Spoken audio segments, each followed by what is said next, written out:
Irmãos, nós vamos continuar nossas exposições no livro de Neemias. Hoje nós vamos pregar no capítulo 2, a partir do versículo de número 9, na verdade, o versículo 9 e o 10. O texto do nosso sermão nessa noite é bem curtinho. Neemias 2, versículo 9 e 10.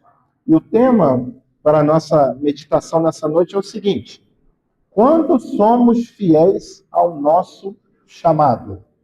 Quando somos fiéis ao nosso chamado? Neemias capítulo 2, versículo 9 e 10 é o texto da palavra do Senhor nessa noite.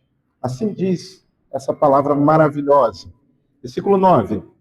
Então fui aos governadores da além do Eufrates e lhe entreguei as cartas do rei.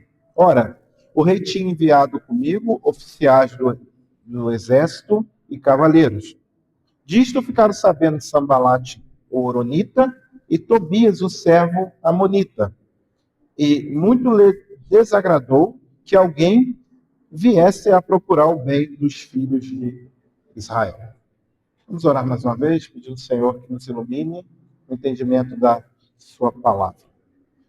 Santo Deus, nós te louvamos, Senhor, pelo privilégio de termos a tua palavra na nossa língua, podermos consultá-la em todo momento, carregar no celular, carregar dentro da bolsa, não sermos agredidos no nosso país, Senhor, por causa da tua palavra, e pelas primeiras horas da manhã podemos meditar nas grandezas do teu evangelho, Senhor. Nós te louvamos, Senhor, porque nessa noite o Senhor enviou a tua palavra para falar aos nossos corações. Fala conosco, Senhor. Use teu servo pregador, que ele seja um instrumento, não um impedimento, e que a sua palavra toque ao mais profundo do nosso coração e transforme a nossa vida nesse momento. Afinal de contas, para isso que ela foi enviada do trono da tua graça, para lá ela não vai voltar vazia. Te pedimos essa bênção, Senhor. Em nome de Jesus. Amém. Quando você vai em alguma loja no mês de outubro, você vai ver um monte de abóbora com careta, aquela máscara de fantasma. Por quê? Porque em outubro se comemora o Halloween. É uma péssima cultura importada dos Estados Unidos. O brasileiro nunca fez isso, mas é tudo que é ruim se importa, né? E às vezes se esquece coisas importantes que acontecem no mês de outubro. Por exemplo, para nós, presbiterianos, nós nos lembramos do estopim da Reforma Protestante. Foi quando o monge agostiniano, no dia 30, justamente no dia 30 de outubro do ano de 1517, pregou na porta da Catedral de Wittenberg, na Alemanha, uma folha bem grande, que era uma espécie de um debate acadêmico, e era assim que se fazia na época. Quando se queria debater na academia, se pregava lá na porta da Catedral de Wittenberg, lá da Capela de Wittenberg, né? E aí ele colocou lá suas 95 teses contra um movimento que estava acontecendo na Igreja Católica, era a compra de salvação por meio de algo chamado indulgência. Esse homem, Martinho Lutero, ele não buscava glória, ele não buscava revolta, na verdade, ele não queria nem sair da Igreja Católica, ele era um católico convicto. Ele só queria que a Igreja, que ainda era só a Igreja Católica Apostólica Romana, voltasse à fidelidade das Escrituras. E aí ele vai com um sentido, um desejo de busca pela fidelidade, e por causa do seu chamado de pregar a verdade, ele vai lá e começa a divulgar as suas ideias no meio da sociedade partido de Wittenberg. A graça do Senhor foi naquele momento da história que surgiu a primeira impressora chamada Prensa de Gutenberg, e quando eles começaram a divulgar pela soberania de Deus, né, os escritos de Lutero, mas logo vieram os ataques. Chamaram ele de herege, ameaçaram a sua vida. Ele não saiu da Igreja Católica, ele foi expulso, ele foi excomungado da Igreja Católica. E quando ele teve que responder diante das autoridades, primeiro da igreja, depois do império, ele disse as seguintes palavras: aqui estou, não posso agir de outra maneira, que Deus me ajude. Enquanto o inferno se agitava, o céu trabalhava. A fidelidade de um homem gerou um movimento que reacendeu a chama do verdadeiro evangelho em toda a Europa, até chegar a nós, até chegar à nossa igreja. No contexto que nós estamos aqui estudando, Neemias também viveu algo semelhante. Ele também se levantou para reconstruir e a oposição logo apareceu. Ele também se levantou para trazer algo à sua originalidade, aquilo que era a vontade de Deus, e, de repente, a oposição apareceu. Mas quando o servo é fiel, Deus mesmo se encarrega de confirmar e proteger a sua obra. A gente só precisa ser fiel. Nós só precisamos de fidelidade. Hoje, ainda hoje, temos que lidar com oposições e com os nossos próprios sentimentos diante de Deus, diante daquilo que Ele tem feito, diante daquilo que Ele tem designado. Quando nos levantamos para fazer algo, principalmente algo que glorifica a Deus, é normal ter uma grande luta. E é isso que eu gostaria que vocês pensassem comigo nessa noite. Sempre quando levantamos para fazer algo que é da vontade de Deus, é normal se levantar uma grande luta. Mas a convocação é irrevogável. A convocação é do Rei da Glória. E aí o que eu vou falar do Supremo Governador do Universo? Eu não vou porque eu tenho isso que me atrapalha. Ele vai olhar para mim e vai falar, mas eu sou o Supremo Governador do Universo. Eu estou com você. Eu não vou porque eu tenho vergonha, porque isso. Não, peraí. Não tem como eu dar desculpa para Deus. A vocação, o chamado dele é irrevogável. Meus irmãos, hoje, neste sermão, nós vamos aprender que, ao permanecermos fiéis ao nosso chamado, Deus confirma o nosso trabalho mesmo diante de oposição, mesmo diante de lutas contrárias. Ele usa meios humanos, ele usa situações difíceis, tudo para fortalecer a nossa fé e mostrar a grandeza da sua soberania, a grandeza do seu poder. Portanto, este sermão é um convite a confiar e perseverar. Confiar, perseverar e agir com coragem. É isso que o sermão vai te convidar nessa noite. Perseverar, confiar e agir com coragem. Sabendo que Deus completará a obra que Ele começou por meio das nossas mãos. Pense nisso tudo que eu acabei de dizer. Pense na sua igreja. Pense na sua família. Pense em algo que você começou a fazer. É sobre isso que nós vamos falar nessa noite. Sim, aprenderemos que, sendo fiéis, podemos presenciar, em primeiro lugar, a ação de Deus confirmando o nosso trabalho. Sendo fiéis, podemos presenciar a ação de Deus confirmando o nosso trabalho. Versículo de número 9 começa assim, olha. Então fui aos governadores da além do Eufrates e lhe entreguei as cartas. Depois, meus irmãos, no cativeiro babilônico, que foi no período entre 586 a 538 a.C., os irmãos, lembre-se disso, durante 48 anos, o povo judeu voltou a Jerusalém em 3 retornos. Né? Não foi assim logo de cara, mas foram voltando em 3 etapas. A primeira etapa foi com Zorobabel, em 538. E Zorobabel começou a reconstrução do templo, que tinha sido destruído pelas invasões. A segunda etapa veio com Esdras, que tem um livro aqui no Antigo Testamento, que na Bíblia hebraica é um livro só. Esdras e Neemias é um livro só, e conta a volta do povo. Né? Com Esdras, em 558, 80 anos depois de Zorobabel, começou a restauração espiritual do povo de Deus. E aí, templo, reconstrução espiritual, agora faltavam os muros, né? E aí Neemias vem em 445, 13 anos depois de Esdras. E aí começa a reconstrução dos muros. Em outros momentos, Zorobabel, com Esdras, já teve dificuldade, já existiram dificuldades. Agora, Neemias, sabendo dessa dificuldade, não é à toa que o narrador do texto dá a ênfase que ele foi com governadores. Esses governadores também poderia estar escrito aqui, oficiais do exército do rei.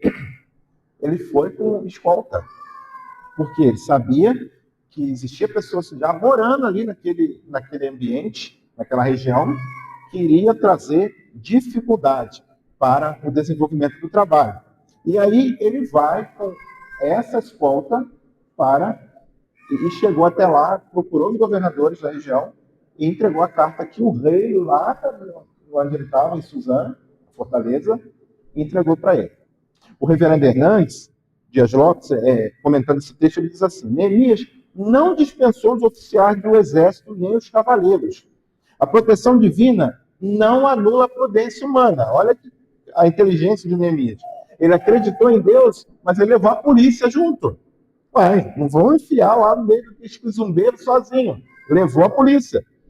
Precisamos confiar, continua o reverendo Hernandes, precisamos confiar em Deus e manter a prudência e a cautela.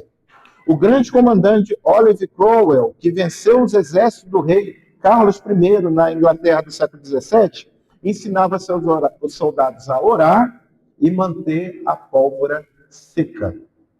É aquele clássico paradoxo entre a responsabilidade humana e a soberania de Deus que a gente já vem conversando aqui há muito tempo.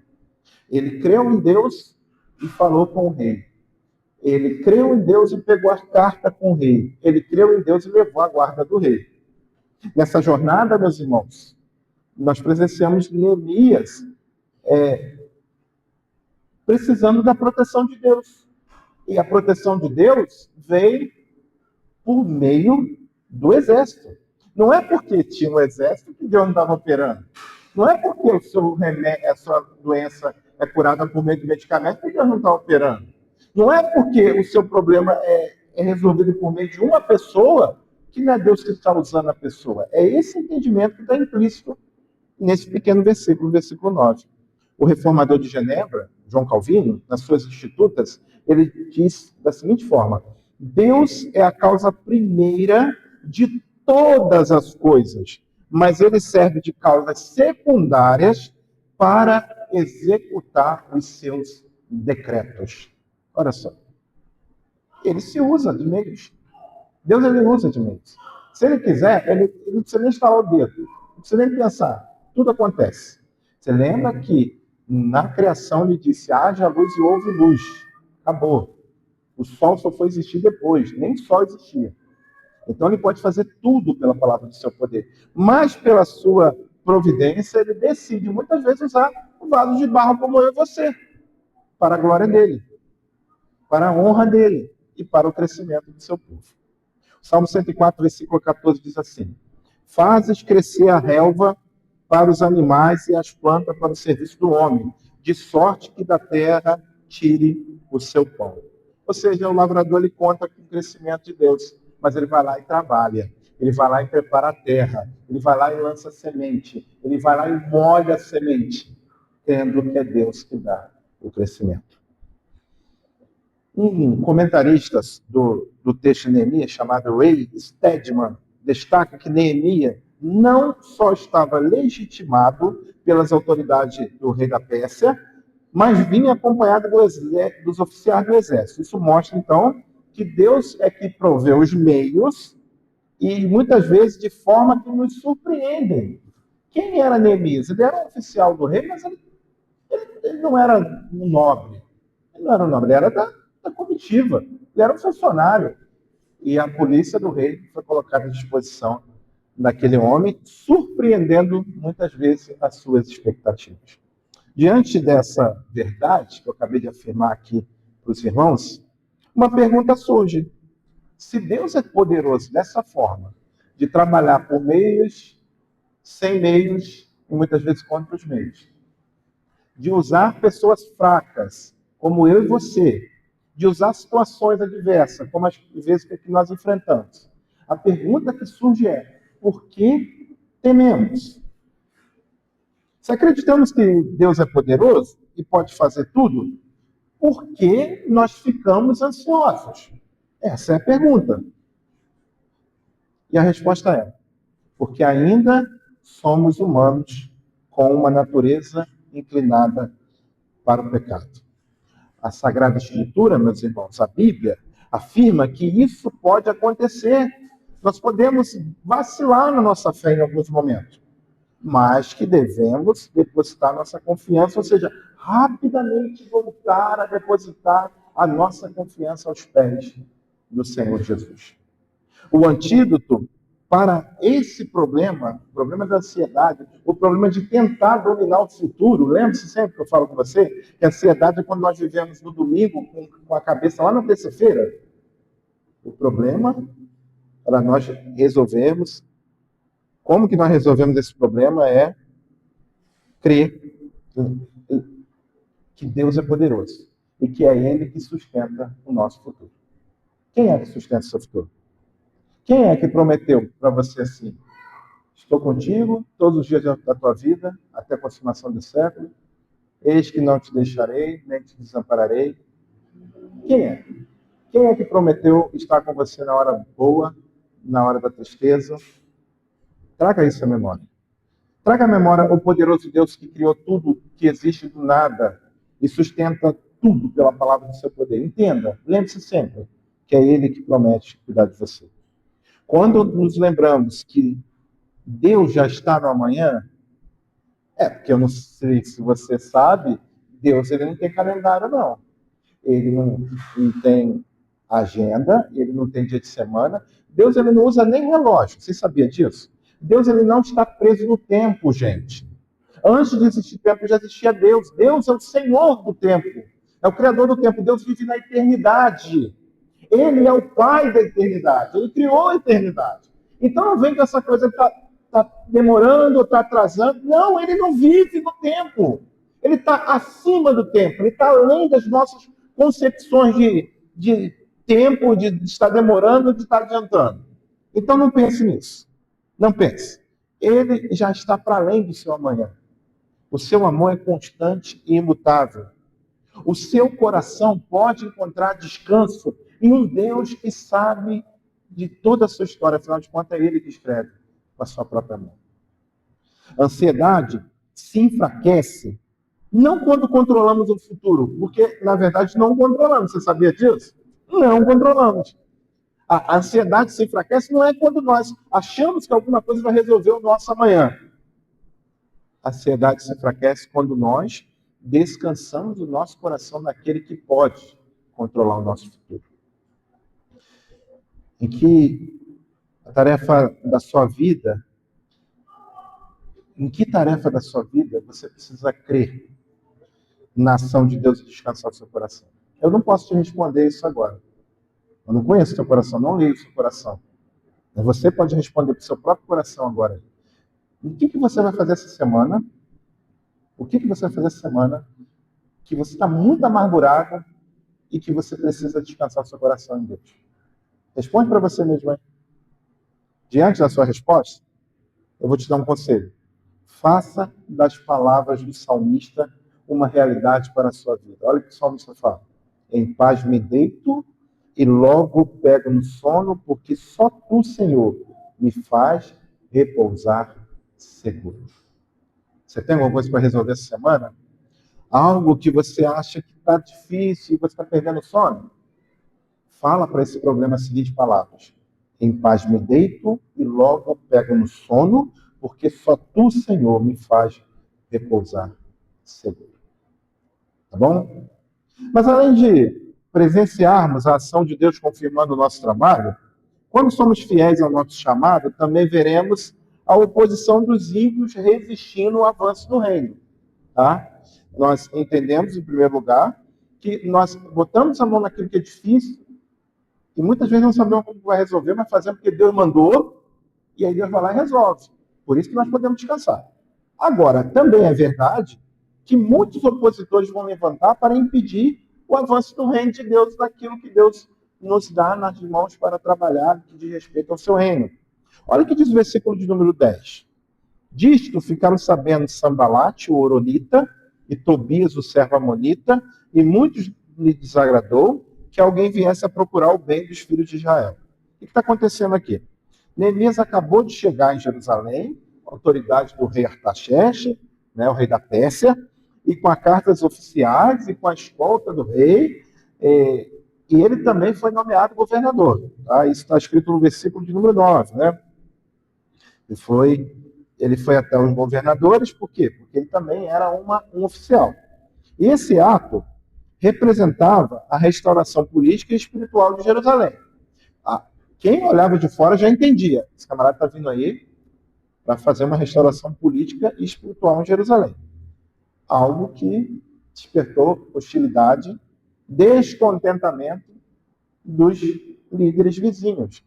Já tinha um povo lá. Tinha gente que veio nesse retorno, alguns que ficaram lá já amando dos impérios conquistadores. O fato é que tinha uma turminha lá que não estava feliz que alguém vinha lá da parte de Artaxerxes para fazer o bem do povo de Deus. Eles não estavam contentes. Quem era? Eram esses líderes vizinhos. Vamos lá conhecer esses líderes. O primeiro que é citado aqui é Sambalate, o Horonita. Nome bonito, né? Sambalate. Aí, nome bonito para as crianças, né? Sambalate. O Sambalate, meus irmãos, era um Horonita, que possivelmente indicava que ele era natural da região ali próximo de Moab, né? Onde era Oronaim. Isaías fala sobre essa região, Jeremias fala sobre essa região, e também tem lá uma região chamada Bet-Horon, que também poderia ter o adjetivo pátrio lá desse lugar, poderia também ser Horonita. Né? O fato é que essas regiões eram tudo próximas ali a Samaria. Até na época do Senhor Jesus, estava Jerusalém aqui e Samaria do lado. Eles eram vizinhos. Então, já pensando aqui no Novo Testamento de trás para frente, né, estavam ali, Jerusalém aqui e Samaria aqui. Neemias construindo aqui e o vizinho aqui bravo com ele. E vocês viram qual é o aborrecimento deles? Só porque alguém estava fazendo bem para o povo de Deus, eles estavam chateados. Era isso.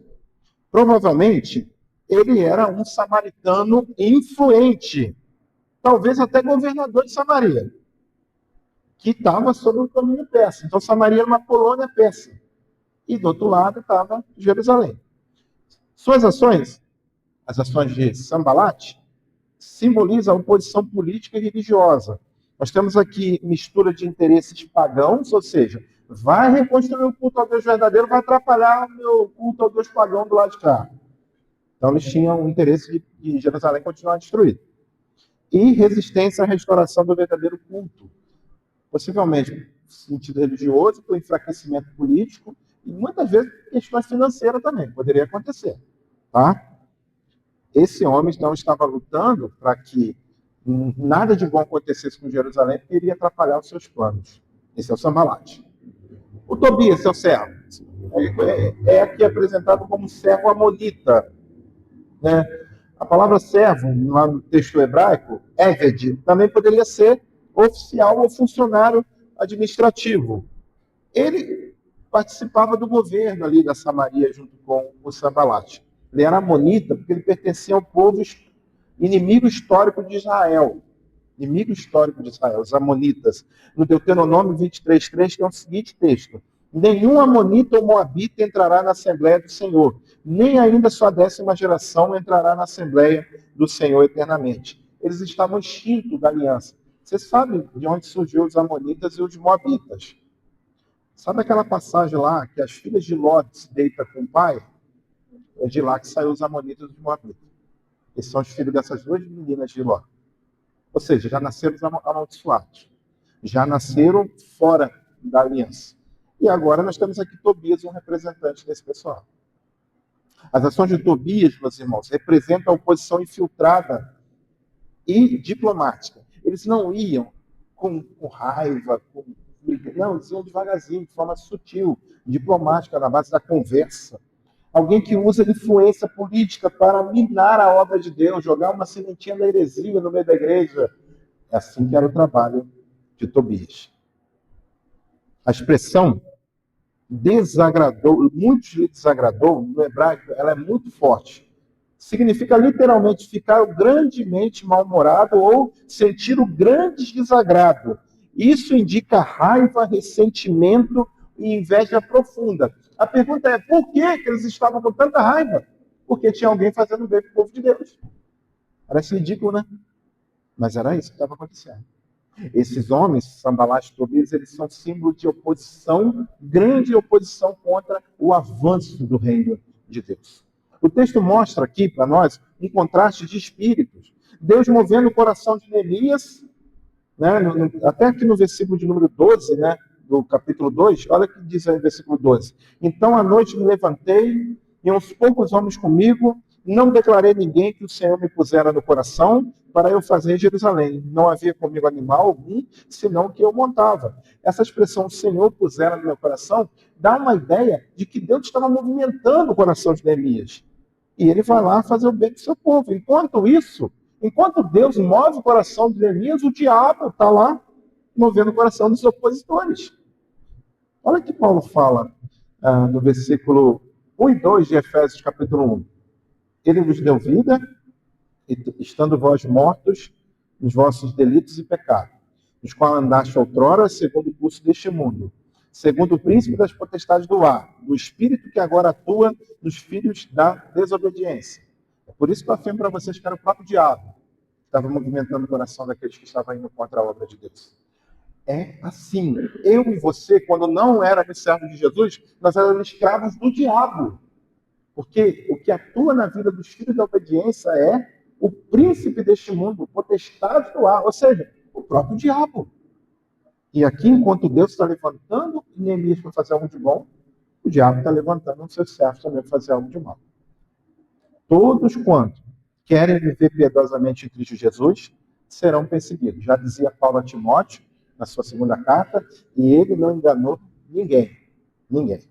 Agora, Neemias, o servo fiel, se pega desejoso ao avanço do reino de Deus, da verdadeira religião, da religião ao Deus verdadeiro ali em Jerusalém, mas também verá o inimigo declarado de Deus, aquele que era anjo de luz, aquele que desceu no Éden para levar o homem a pecar, aquele que tenta os filhos de Deus até hoje. Ele, Neemias, aqui está tendo uma experiência de uma verdadeira, genuína batalha espiritual. É porque aí tem umas conversas sobre batalha espiritual que parece mais macumba do que outra coisa. Não é isso, não. Agora, vamos falar a verdade. Batalha espiritual existe. O reino espiritual existe. O diabo, ele existe. E o problema, muitas vezes, de nós crentes, é que a gente acha que ele não existe. E aí é melhor para ele, né? Pensa comigo, você está numa guerra. E você ignora a presença do seu inimigo, é melhor para quem? Para o inimigo, né? Ele existe. Mas maior que está em nós do que os que estão com ele. Lembre-se sempre disso. Existe aí o grande conflito, né, que é professado por uma seita pseudo-cristã no Brasil. E eles colocam um grande conflito como se Deus, Jesus, e o diabo fossem forças antagônicas que lutam contra o outro. Não é, tá, gente? Jesus é muito maior que o diabo. O diabo está debaixo dos pés de Cristo. O diabo está amarrado. Ele está com seu poder limitado. O problema é que nós, seres humanos, somos tentados por ele e abrimos mão para poder ouvir ele. Porque ele tenta os desejos do nosso coração. Tem uma dica. Se você encher o seu coração da vontade de Deus, o diabo não vai ter trabalho com você. Afinal de contas, ele tentou Jesus no deserto e não conseguiu nada com Jesus. Porque Jesus olhou para ele e disse, nem só do pão viverá o homem, mas de toda a palavra que sai da boca de Deus. Matthew Henry diz que quando Deus está prestes a fazer o bem ao seu povo, ele suscita instrumentos para isso. Mas então Satanás desperta os instrumentos para se oporem. Quando Deus desperta o coração de seu servo para edificar, o diabo desperta o coração de seus agentes para impedir a obra. Como então continuar diante de tamanha oposição? Se tudo que eu vou fazer, o diabo vai levantar contra mim. Não será que vale a pena? Será que vale a pena? Quando você olha para a vida da sua igreja, olha a batalha que você tem, olha o exército que você se alistou, que é a igreja. E qual é a batalha da igreja? A batalha da igreja é saquear o inferno e povoar o reino. É impedir que pessoas vão ser condenadas por meio da pregação do evangelho. Esse é o nosso trabalho. Mas sempre quando nós nos levantamos para fazer a vontade de Deus, o diabo levanta seus servos. E aí, nós vamos parar? Vamos parar? Será que vale a pena? Algumas orientações para nos ajudar. Primeiro, lembre-se que a oposição confirma a origem divina da obra. Se está difícil é porque Deus está no negócio. Posso ouvir um amém? Vou falar de novo. Lembra que a oposição confirma a origem divina da obra. Se está difícil é porque Deus está no negócio. Amém? É um paradoxo, né? Não parece uma coisa contrária à outra?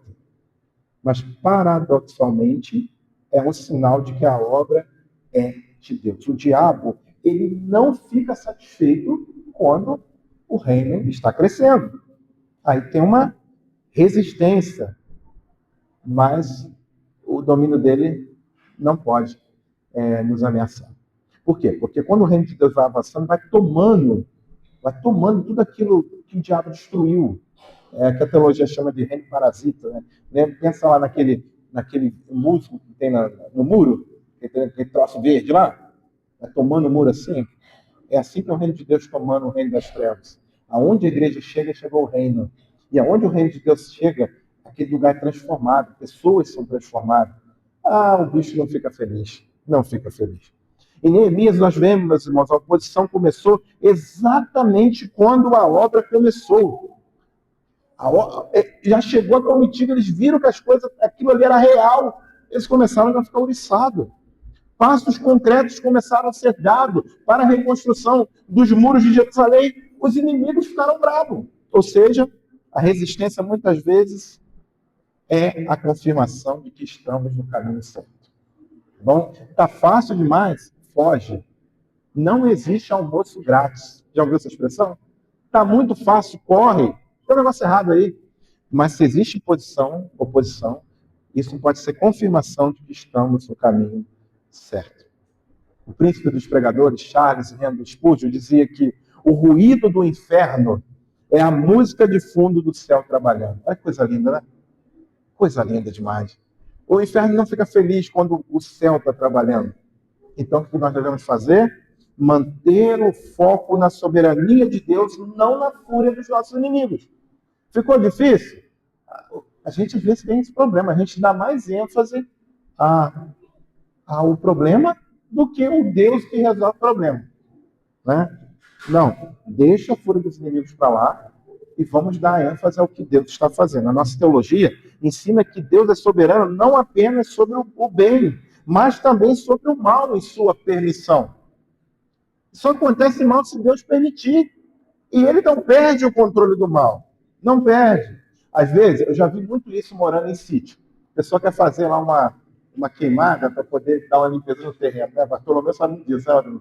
E tem os camaradas que perdem o controle do fogo, né? Ih, rapaz, dá uma correria. Eu já paguei muito fogo lá no sítio do meu padrasto.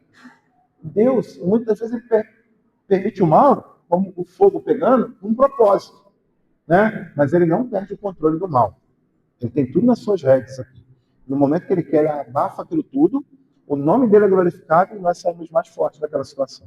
Tá? Ele não perde o controle. Lembre-se sempre disso. Deus, ele não é soberano apenas sobre o bem, mas também sobre situações que acontecem com a permissão dele, situações muitas vezes difíceis para nós que acontecem com a permissão dele. Satanás só pode agir com a permissão de Deus, sabia disso? Vocês lembram lá de Jó, capítulo 1 e 2? Ele teve que pedir Deus permissão para tocar em Jó. Porque ele não pode, não. O Lutero falava que até o diabo é o diabo de Deus. Por quê? Porque o diabo não pode fazer nada. Se Deus não permitir, o diabo é como se fosse um cachorro preso numa coleira. Ele não pode fazer nada. Mas Deus muitas vezes usa a malignidade dele para trazer bem para o seu povo.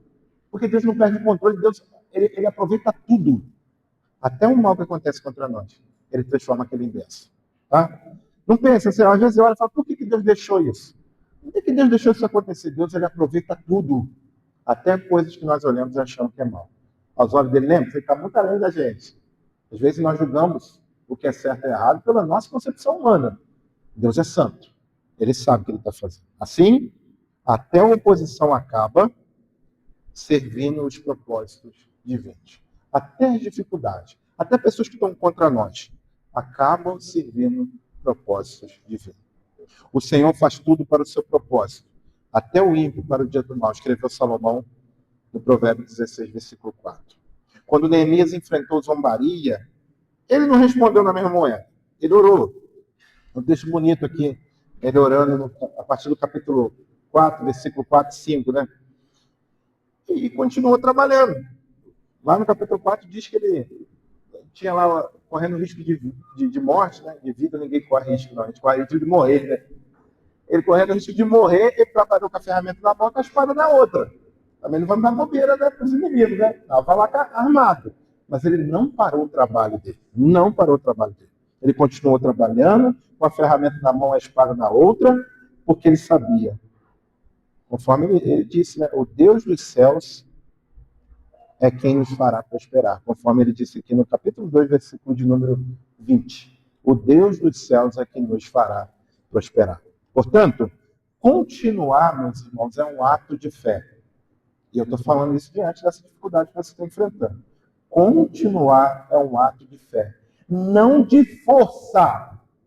Você forçar, você vai quebrar. Tenha fé que Deus está trabalhando.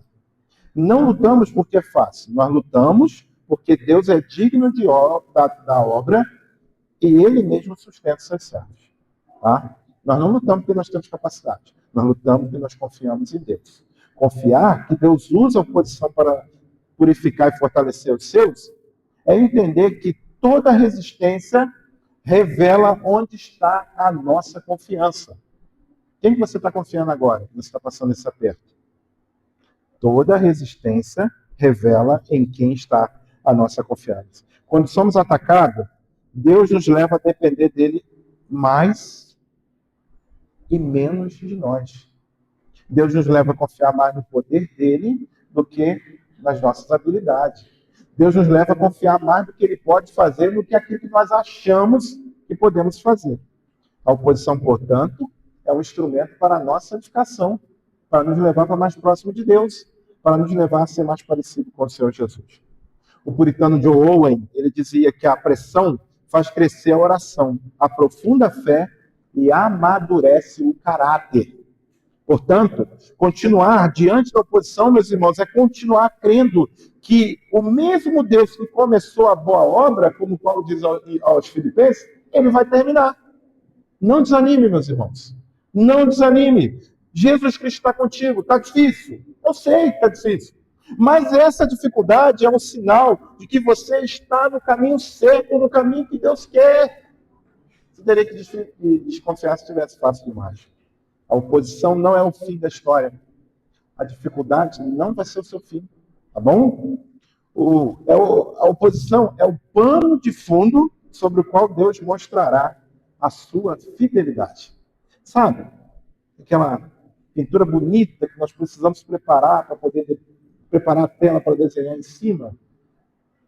Esse preparo é a oposição, é o sofrimento, é o desconforto. Mas é em cima desse desconforto que Deus vai desenhar o que Ele quer mostrar a você a respeito da sua fidelidade. Lembre-se do que o apóstolo João falou no capítulo 4, versículo 4 da sua primeira carta. Maior é o que está em vós do que o que está no mundo. Nós concluímos, irmãos, que Deus não nos chama para o sucesso aos olhos do mundo, mas para a fidelidade diante dele. Vou repetir para você guardar. Deus não nos chama para o sucesso aos olhos do mundo, mas para a fidelidade diante dele. Neemias, meus irmãos, a história de Neemias nos ensina que quando permanecermos firmes no chamado de Deus, Deus confirma a obra mesmo em meio à oposição. Portanto, qual é o conselho, o resumo de tudo que eu falei aqui nessa noite? Não tema as resistências. Elas apenas revelam que o céu está trabalhando. Ah, pastor, mas você não sabe da minha vida. Está muito difícil. Não tema essa dificuldade. Essa dificuldade apenas revela que o céu está trabalhando. Ah, pastor, mas você não sabe o grau da minha dor. Não tema a sua dor.